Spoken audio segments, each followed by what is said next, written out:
Olá a todos, eu sou Amanda, professora de História de vocês, e essa é a nossa primeira aula. E para começarmos a falar sobre história, na aula anterior, eu postei alguns vídeos para vocês verem, para a gente pensar um pouco sobre esse sentido da história e seus usos no passado e no presente. A história é um conhecimento que trabalha com ações humanas ao longo do tempo. Por isso, quando a gente vai começar a falar sobre história, a gente precisa apresentar uma linha do tempo. Essa linha do tempo é uma organização do conhecimento histórico e serve mais para a gente poder organizar e entender melhor as diferentes épocas que passaram a humanidade. Dentro dessa linha do tempo que eu estou mostrando aqui para vocês, então, a gente tem o que é chamado de pré-história. Pré-história é todo aquele período desde o surgimento dos primeiros homens até a invenção da escrita. De uma forma pejorativa, esse período foi chamado de pré-história, ou seja, antes da história, por se achar que era um período inferior, né, um período de menos importância, porque as populações humanas desse período não dominavam a escrita. Hoje em dia esse termo ele é muito contestado, né? Os pesquisadores, os historiadores atuais nem gostam muito de usar esse termo pré-história, justamente por isso, né? Porque apesar de não existir escrita, dentro desse período a gente tem um período de desenvolvimento humano super importante, né? Então acaba sendo um termo meio pejorativo. E aquilo que a gente chama de história mesmo é a partir da invenção da escrita, que é 4.000 anos antes de Cristo, quando se inicia o período que se convencionou, que se começou a chamar como Idade Antiga. Interessante que esses nomes eles foram dados sempre por populações posteriores, né? Então, nesse período que a gente chama de Idade Antiga, nenhuma pessoa que morava, que vivia nesse período, chamava, não, estamos vivendo na história antiga. A única população, né, os únicos seres humanos que fazem isso são os atuais, né? Então hoje muitas pessoas se reconhecem como na idade contemporânea. Mas esses nomes que foram dados, Idade Antiga, Idade Média, Idade Moderna, foram dados a posteriori, né, para tentar demarcar períodos da história da humanidade.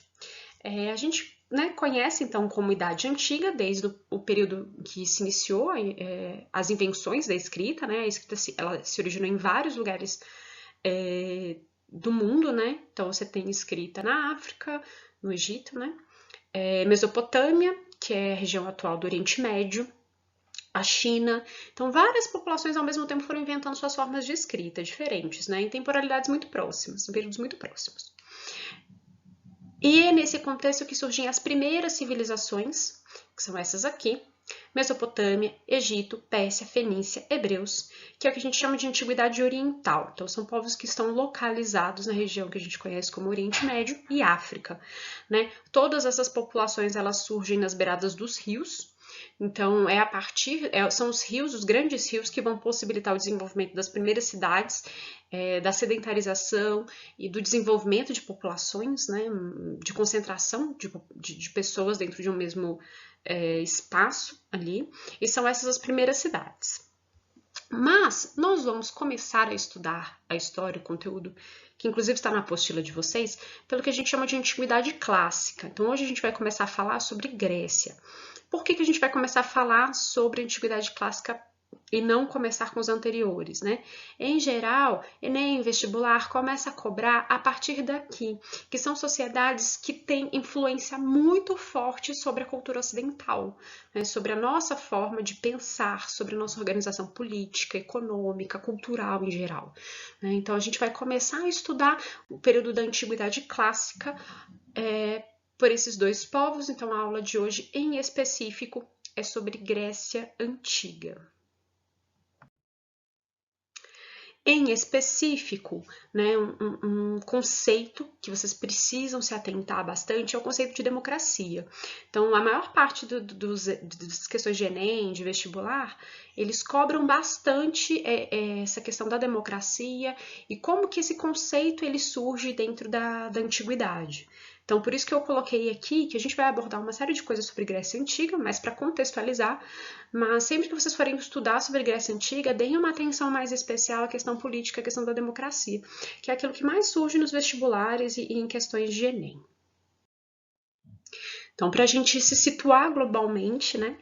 Grécia está aqui, então esse aqui é o continente europeu, a África, a Ásia e o que a gente chama aqui de Oriente Médio. Tá? Então, só para contextualizar, a Grécia, esse é o mapa atual, mas o que a gente chama de Grécia Antiga está mais ou menos no mesmo território, né, do que a gente considera como Grécia hoje. Então, aqui tem um mapa mais centralizado, né, no que é o território da Grécia. Né, esse é um mapa sobre Grécia Antiga, então não corresponde necessariamente a uma situação contemporânea. É mais para vocês entenderem as condições geográficas daquela localidade. É super importante a gente saber isso para entender como que a população, como que as populações foram se agrupando ali e talvez ajudem vocês a entender um pouco sobre esse desenvolvimento, né, da civilização grega nesse espaço, né? Então, para vocês verem, em amarelo são as regiões de planície, amarelo mais claro, né? Que tá bem aqui.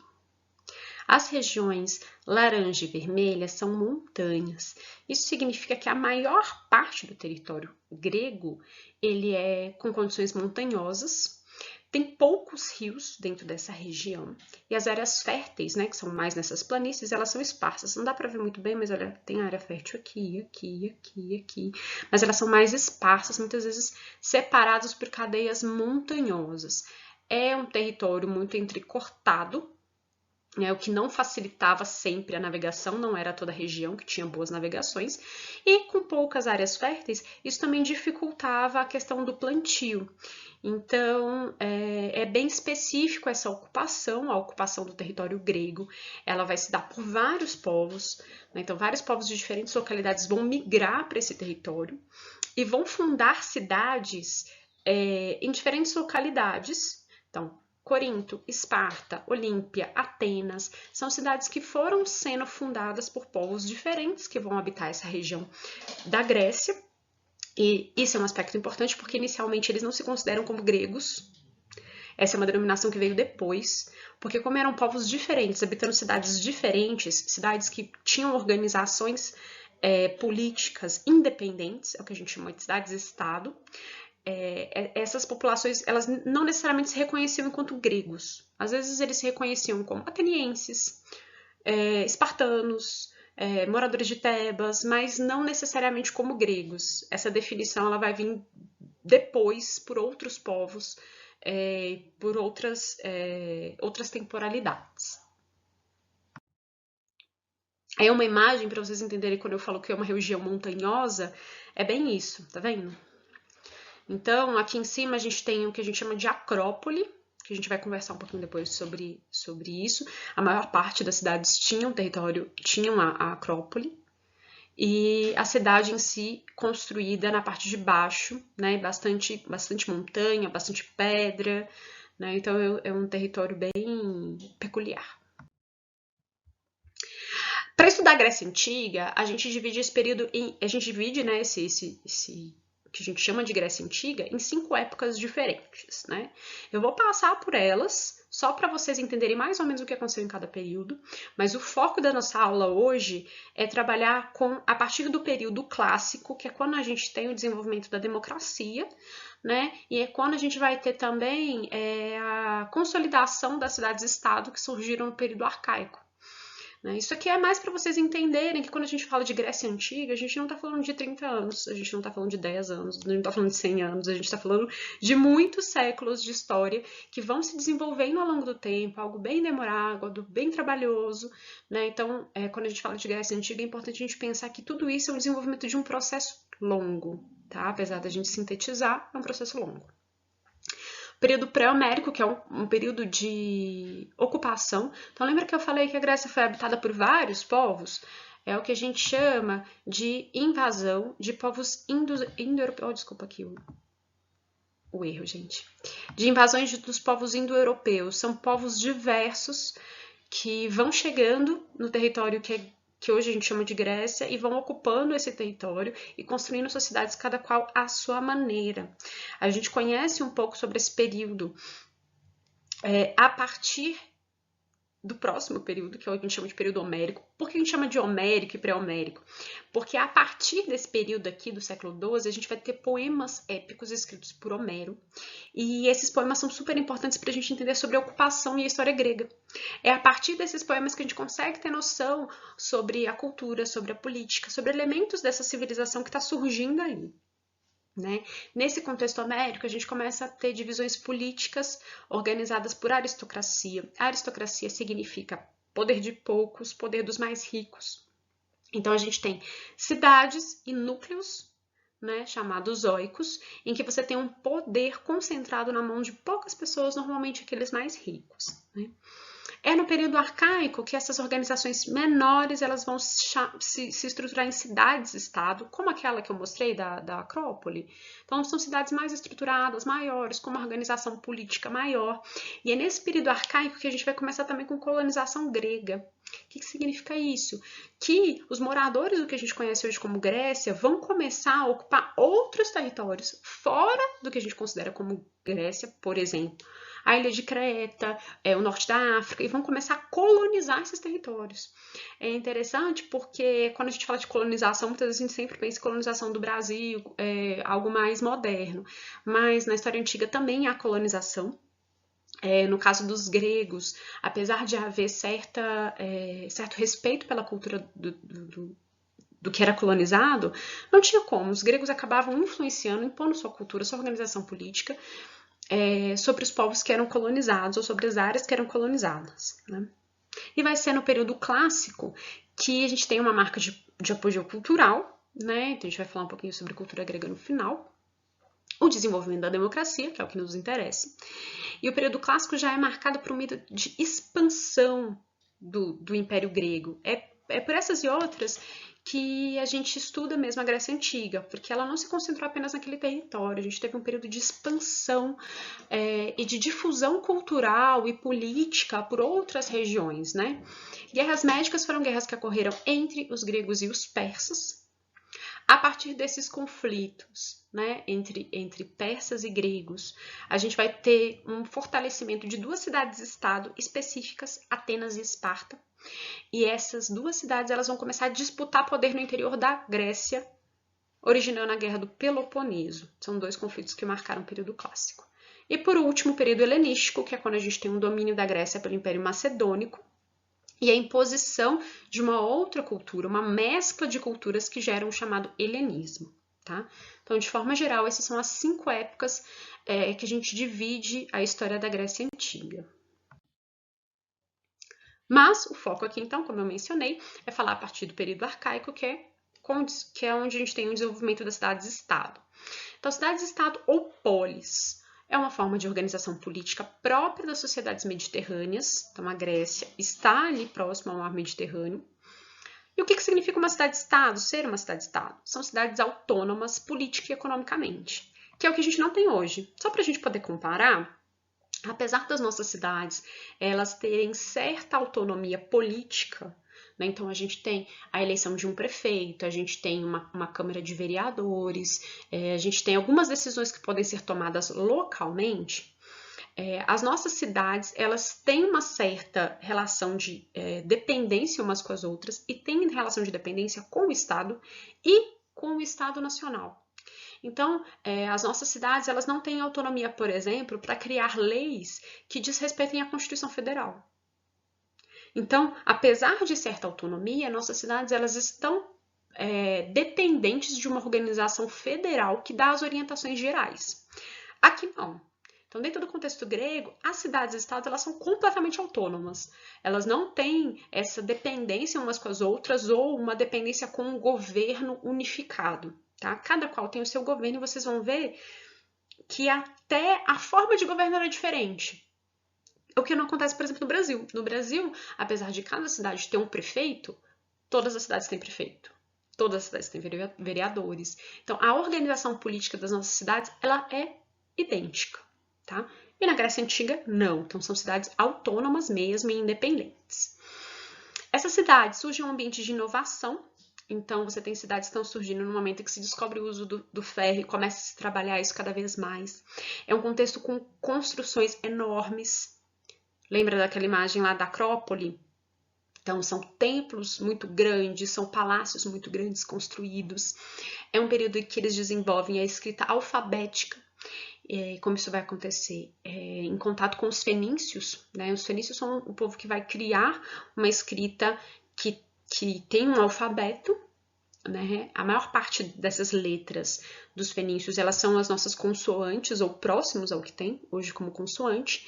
E o que os gregos eles fazem? Adicionam as vogais e criam um alfabeto muito próximo ao que a gente tem hoje. Tá? Então, dentro desse período arcaico, é um período de desenvolvimento intelectual, que você vai ter aí produções escritas, você vai ter o uso intensivo e disseminado do alfabeto. Então, é um período bem importante.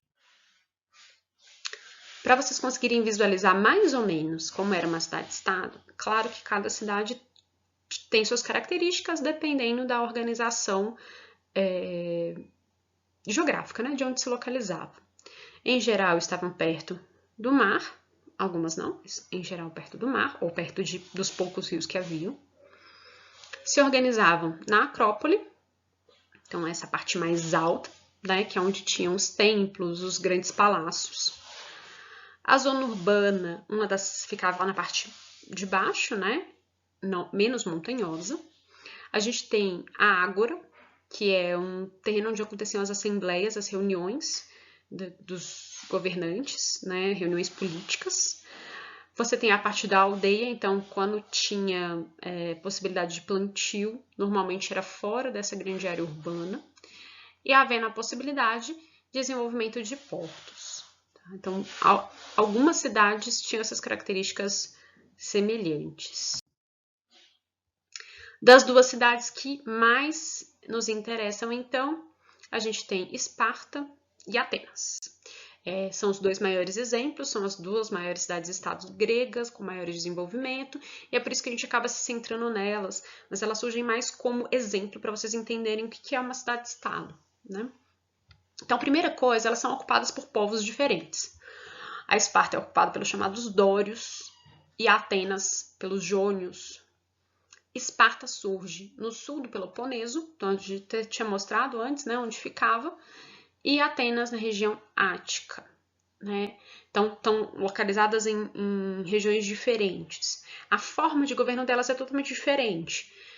Então, enquanto o governo de Esparta é uma diarquia, 2 reis, o governo de Atenas passa por vários governos, a gente vai passar por vários, eu vou explicar um pouco de cada um para vocês entenderem essas formas de governo, mas Atenas passa um grande, longo período sendo uma democracia. Em Esparta, economia baseada na agricultura e na guerra, algo que em Atenas a gente tem um pouco de agricultura também, mas também tem bastante relação comercial. E as diferenças são tão grandes que até na própria educação a gente tem essas diferenças. Em Esparta, a gente tem uma educação militar muito forte, né? Um filme que mostra bem essa questão dos espartanos é o 300, que vai mostrar inclusive a guerra entre espartanos e persas. Essa educação militar é tão forte que desde criança os homens eles eram educados para a vida militar. Então, desde cedo, desde novos, eles passavam por treinamentos, né, seja na floresta, seja de sobrevivência, para poder ingressar à vida militar. Então, o cuidado com o corpo era uma coisa muito importante para eles, para que eles se desenvolvessem forte. E essa preocupação militar era tão grande que as crianças que nasciam com alguma questão que eles consideravam como anormal, né, seja um pé chato, ou, enfim, né, coisas que eles consideravam como anormais, elas eram mortas assim que nasciam, porque elas não eram aptas a uma vida militar, elas não eram aptas a vivenciar essa situação de guerra que eles experimentavam, né? Então, essa educação era muito forte. E no caso das mulheres que não participavam da vida militar, elas tinham a função também de gerar filhos fortes e saudáveis para a vida militar. Por isso, o cuidado do corpo feminino também era muito importante, porque as mulheres tinham que ser saudáveis e fortes para poder gerar filhos igualmente fortes e saudáveis para a guerra. De forma diferente, em Atenas, você tem uma formação intelectual. Então, você tem uma formação militar, claro, porque eles entravam sempre em guerras entre si, mas você tem um foco muito maior nessa educação intelectual mesmo, de adquirir conhecimento, de estudos.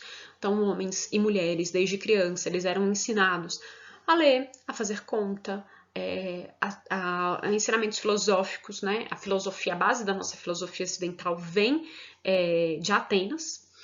Então, eles tinham essa questão muito forte de desenvolvimento de oralidade, de pensamento político, de lógica. Então, é uma forma de educação totalmente diferente que mostra a diferença entre esses dois povos, né? Ambas as sociedades eram estratificadas, significa que você tem estratos sociais diferentes, né? Em cima você tem os mais ricos, obviamente, né? Seguindo-se aqueles que normalmente eram comerciantes, pequenos agricultores, e, por último, na escala social, você tem escravos. Então, eles eram estratificados nesse sentido, né? As duas sociedades tinham isso em comum, então, apesar de vocês verem aqui os nomes diferentes, o que é importante é pensar que as duas, mesmo sendo, por exemplo, um governo democrático, você não tem uma sociedade igualitária, assim como a gente, né? Então, para a gente trabalhar sobre essas diferenças políticas e o que marca essa influência ocidental de Atenas, né? Então, a democracia ateniense ela não surge do nada, né? Não é puf, sou democracia, nasci democracia. Atenas vai passar por várias formas de governo. Então, sim, Atenas já foi uma monarquia aristocrática. O que é monarquia? O governo de um rei, né? Ou governo de alguns. E quando a gente fala monarquia aristocrática, significa que a gente tem um rei, mas a gente tem aristocratas, pessoas ricas, que estão ali influenciando aquele rei. Então, um rei, ele vai aos poucos tendo um poder limitado pelos eupátridas, que é a classe mais alta, a classe mais rica da sociedade ateniense. Esse poder do rei, ao longo do tempo, ele acaba sendo tão limitado, tão influenciado, que o governo se transforma numa oligarquia. Então, é uma oligarquia, governo de poucos. Então, um grupo que normalmente é dono do poder econômico também, ele passa a governar, né? Essa forma de governo, claro, gera descontentamento popular. As pessoas que eram menos favorecidas, que não estão inseridas dentro do contexto político tradicional, não são beneficiadas, elas começam a se revoltar. Então, dentro da história ateniense, ela é marcada por inúmeras revoltas, desde revolta de camponeses, de comerciantes, a revolta de escravos. E essas revoltas, elas geram, sim, mudanças políticas. Diante dessas grandes revoltas, a gente tem dois governantes, que eram inicialmente aristocratas, né, que vão pensar em formas de mudar um pouco para tentar amenizar esses conflitos, que é o Drácon e o Solon.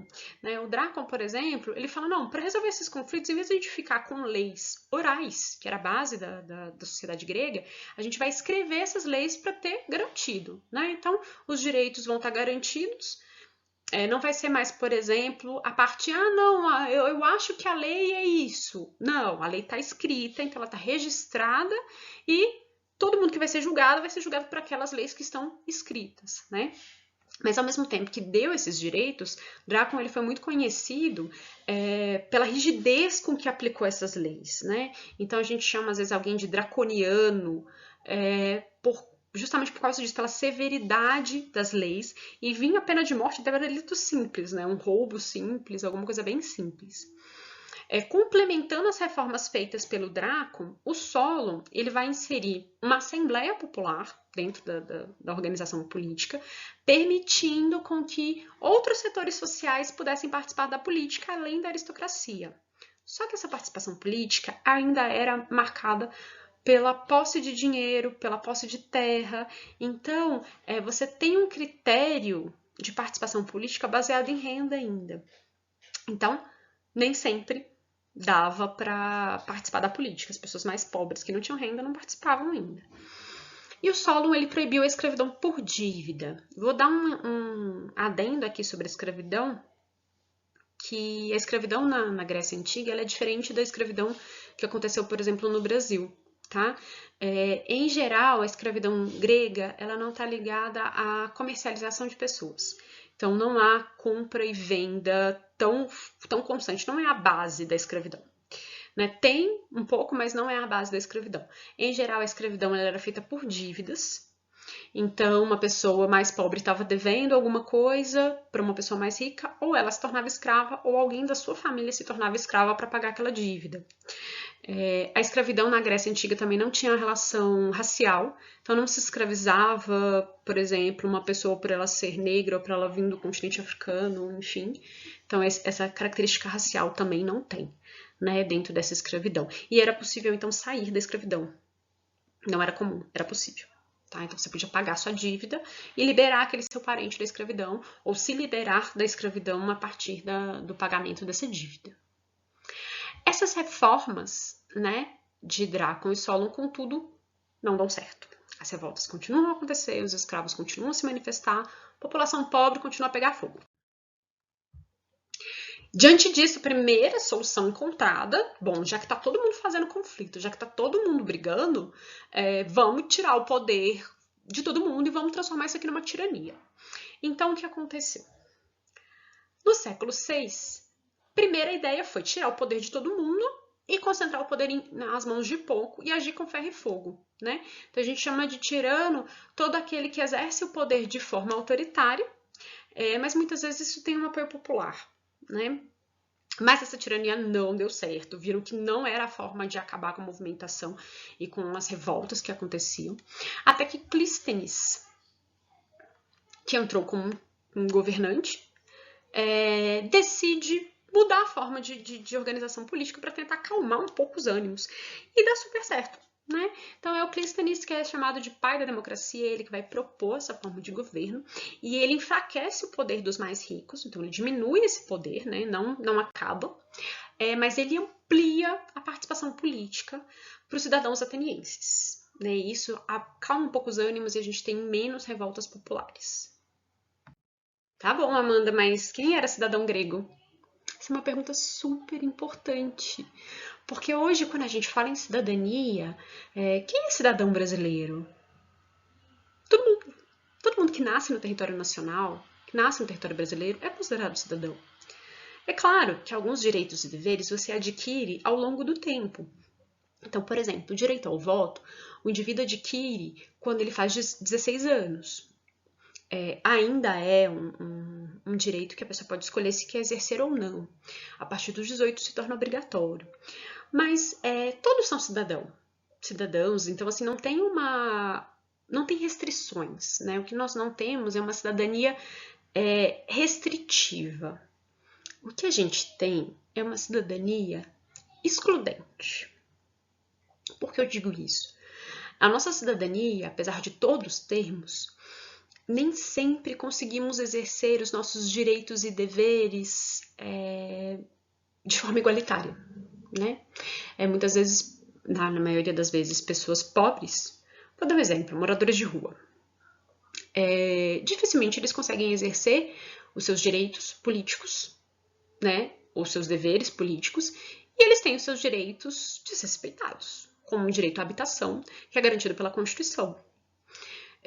Então, a nossa cidadania, ela é extensiva, né, para todos os indivíduos que nasceram no território nacional, mas ela é excludente. Na Grécia, a exclusão ela acontecia já na própria definição de cidadania. Quem é cidadão grego? Homens livres, maiores de 18 anos, filhos de atenienses. Excluídos estavam mulheres, escravos e estrangeiros, que recebiam o nome de idiotens, né, que se tornou o que a gente chama hoje de idiota, que, na verdade, o que significa idiotens são aqueles que não têm o desenvolvimento intelectual necessário para o exercício da cidadania. Então, é uma cidadania excludente, né, na sua base, na sua fundação.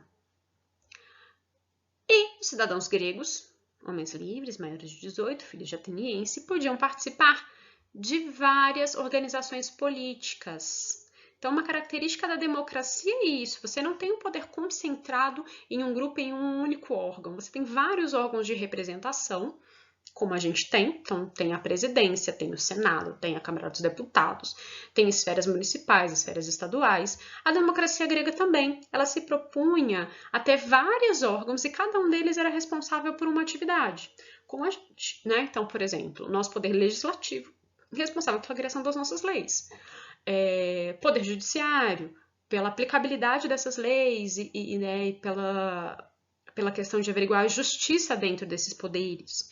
Poder executivo que executa a administração. Na democracia grega, a gente tem essa divisão de várias instituições, né? Então a gente tem também uma assembleia que vota as leis. A gente tem um conselho que prepara as leis, que decide as leis, que faz os projetos de lei. Você tem um tribunal de justiça. Então, você tem órgãos que exercem funções diferentes. Isso é muito importante, porque amplia a participação, mais pessoas estão participando no governo, e você garante, por exemplo, que a aplicabilidade da justiça está separada daquele grupo que faz as leis. Então, isso vai garantindo, de certa forma, uma certa neutralidade, uma garantia de que os direitos vão ser garantidos. E havia a possibilidade, dentro do contexto grego, do que a gente chama de ostracismo. Então, se aquele cidadão ou aquele indivíduo se opunha à democracia, ele poderia ser expulso da cidade.